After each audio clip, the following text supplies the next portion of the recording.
Hello and welcome. I'm going to show you how I can use the Houdini Road tool in Unreal Engine. So here I'm in Unreal Engine. I have my plugin ready to go, and I also here have done my assets, so the road tool. So I can drag and drop this in my scene, and it will then generate this road scene. So here on the right side, we then have our menu with our properties.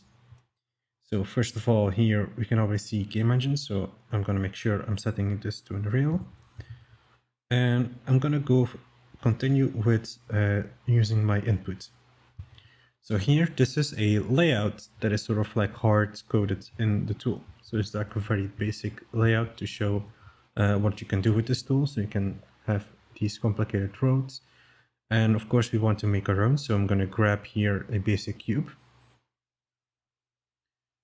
And in here, let's just stretch it like so, like that. And then we can go back to our tool.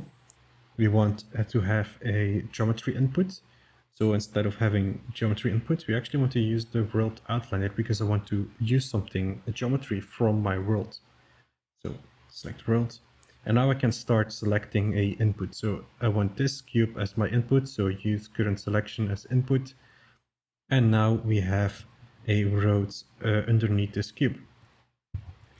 So for viewing purposes, I'm going to go to this cube and scroll down and say here, actor is invisible in game.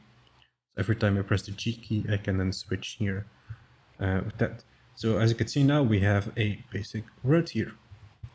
So of course, we want to have a bit more complex road. So let's copy paste this cube here. And maybe we want something like this. Then we can go back to our tool. We can again start selecting, and we can select the other one here as well by holding shift, use selected, and then we have here our road. So here, very basic road setup. Now let's go over some of the settings. So we're going to go to setting tab, and then we have our settings. So first of all is the platform size. So if I want to have a bigger or smaller part of a city, we can then easily play this here, like tweak the size of that. So 50-50 is somewhere good. Then we have the border. So the border around the road here. So let's take a closer look. The first one is the thickness. So if I increase this, we will have the thicker border. If I lower this, we have like thinner borders. So we can play around with that. Next up is the bevel. So as you can see right now, it is basically a very boxy shape. So we can actually bevel the edge here. So if I increase this more, you will see that we will have more beveling here. So it's a bit more smoother. We can keep this more subtle if we want to. Then we also have the divisions of the bevel. So if we do a very large bevel here, we can add some more divisions here to make this a bit more rounder back again. Then we also have a divisions for these corners here. So these corners are also here quite low poly, so we can actually make this a bit higher, like let's say 14.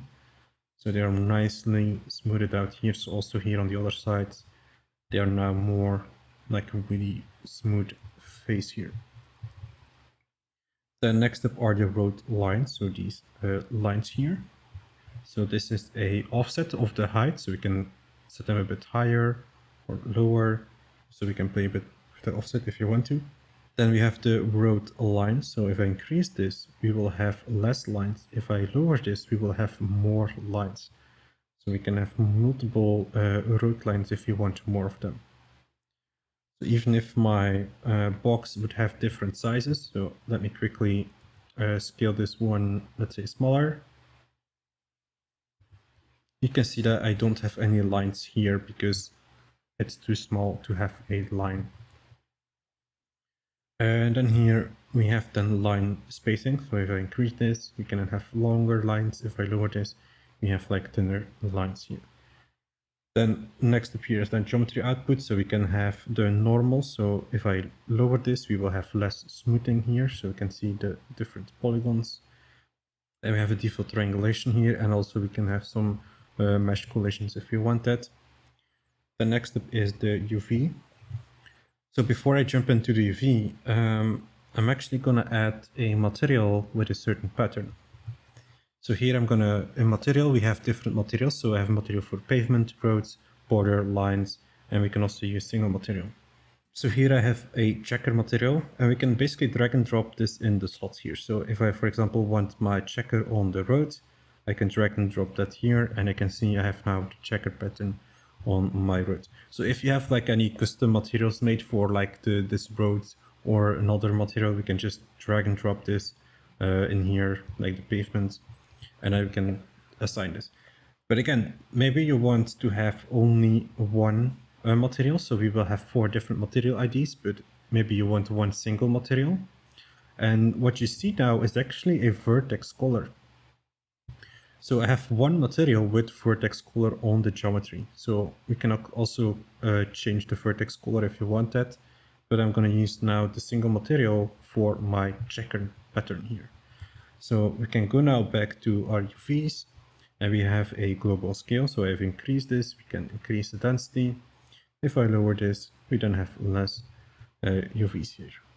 So we then also have for the road. So again, we can increase and lower this value. Same for the pavement here. Play around with UV scaling.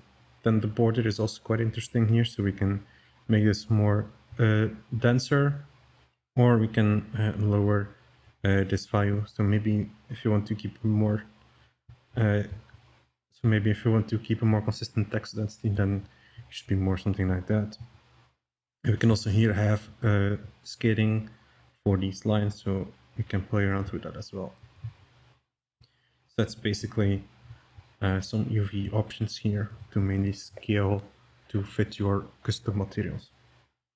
And that's basically it for this road tool. So again, we can always go back to our input, and I can copy paste more cubes. So let's say I copy paste this, and this is, for example, intersecting with this, or we have a road also coming down here like so. Maybe this is a bigger road, so we can make this bigger, and we can just go back to our tool.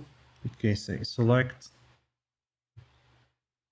change the selection, and a few seconds later we then have a road. So this is much more complicated, and maybe I can go back, change the road lines here.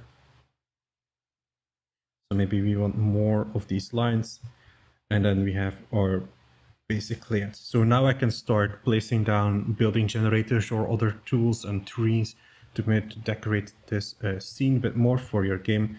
So this is a quick way of working, so we can quickly change the layout of our city. So if I'm not happy with a certain position, I can just place the box somewhere else, and the road will be calculated in that area. So that was it for this video. So I hope you enjoyed this video, and thank you for watching.